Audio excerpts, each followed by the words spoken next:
Welcome back to my channel, and as always, thanks to my subscribers. Today I'm taking a short break from the Sheraton Hotel build and addressing some deficient scenery that I've been staring at for too long. So I thought I'd record my process to show you how easy it is to create effective scenery with a few modestly priced materials. This is one end of my layout extension, which was built in 2021, about 18 months ago. At that time, I painted the bare plywood with a diluted mixture of craft paints. I think I used a mixture of raw umber and burnt sienna, but now it's time to get a more finished look. I start by applying a thin layer of white glue. I am using Elmer school glue and the cheapest wide paintbrush I could buy. I think I got a package of 3 of these for 99 cents. Use a cheap brush, because if you don't get it completely washed out after it's used, it will be ruined. I use school glue because even after it is cured, it can be dissolved by soaking with alcohol. That's important if you ever need to remove your scenery, say to install a building. As you can see, the coat of glue does not need to be perfectly even. You can even brush glue over adjacent scenery. When the glue has been applied, I sprinkle on a base layer of fine ground foam. I'm using Woodland Scenic's Earth Blend blended turf. I use so much of this that I buy it in the large shaker containers.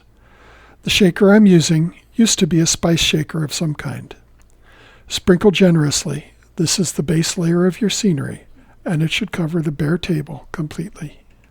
After the earth blend, I shake on a good layer of Woodland Scenic's burnt grass.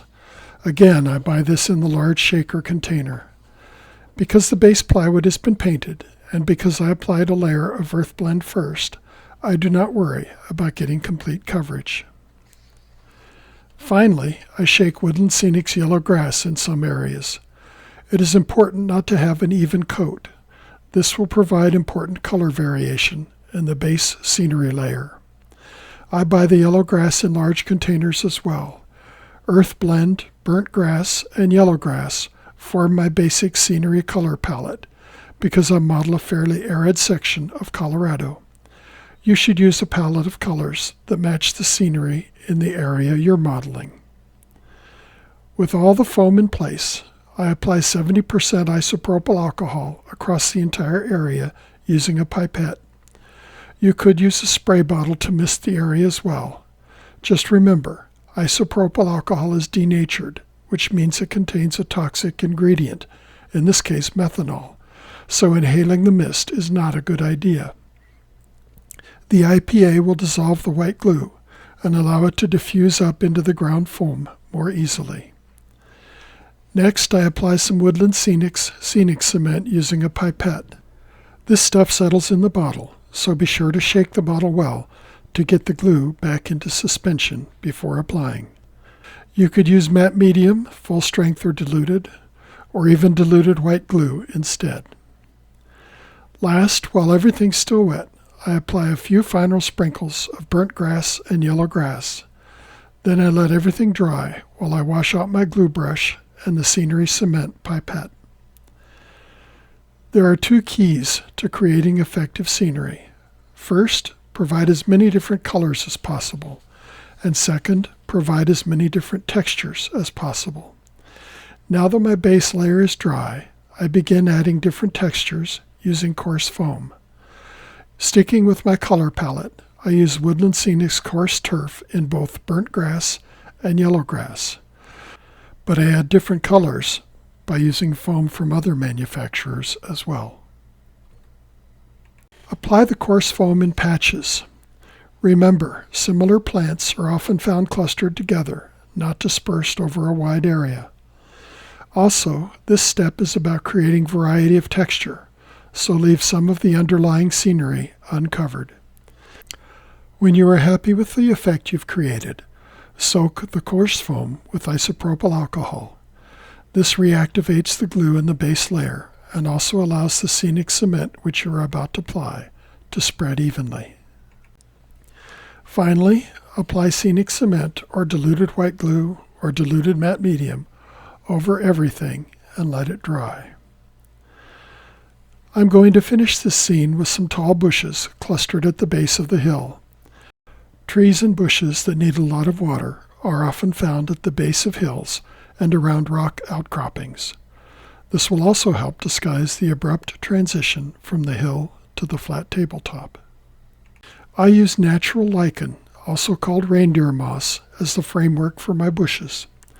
Woodland Scenics sells this. You can also buy it from a variety of sellers under the brand name Super Moss. Don't buy the dyed material. The colors are almost always too garish. I start by cleaning all the trash out of the lichen, bits of twigs, pine needles, and other debris, and by separating the lichen into clumps that look like bushes. I use a pair of scissors to trim the pieces into a more convenient shape. I arrange these likely-looking clumps along the base of the hill to get the effect I want. Then I glue every clump in place with a little full-strength white glue. When everything is fully dry, usually overnight, it's time to add foliage to the lichen. First, I arrange some scraps of paper around the base of the bushes. This is important. If you don't do this, any foliage that lands on the surrounding scenery will be glued in place, because the glue you put on the lichen will spread to the surrounding scenery. Next, I use a pipette to wet the lichen with isopropyl alcohol. Then I wet the lichen with scenic cement. Once the lichen has had a chance to absorb the glue, I sprinkle on Woodland Scenics blended turf. I'm using the green blend color. If you want the foliage to adhere to the sides of the bushes, sprinkle some of the foam onto a small piece of paper. Point the paper to the edge of the bushes and gently blow across the paper.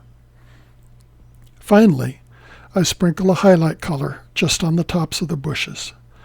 This is highlighting powder from Mountain Modelcraft, which is no longer selling its products, but you can use any lighter green color, like spring green. Go gently. Too much highlight is worse than no highlight at all. If I had to make my own highlighting color, I would start by blending some fine, light green from Scenic Express, color EX801B, and some Woodland Scenics Yellow Grass Fine Turf in about a 5:1 ratio. The combination of the blended green color and the highlighting color gives your bushes a more natural, variegated color instead of a monochrome green. And that's it. If you have none of these materials on hand, you'll spend about $75 on ground foam, lichen, white glue, and isopropyl alcohol. Covering an area like this will use less than 1/10 of these materials. One hint, when you're buying white glue, a gallon will cost about $15 or 12 cents per ounce. An 8-ounce bottle will cost about $5 or 60 cents per ounce. I have included links to all the products mentioned in this video in the comments below. As always, I would love to hear your comments and questions. If you want to see more videos of this type, be sure to subscribe and hit that like button. Thanks for watching, and I'll see you next time.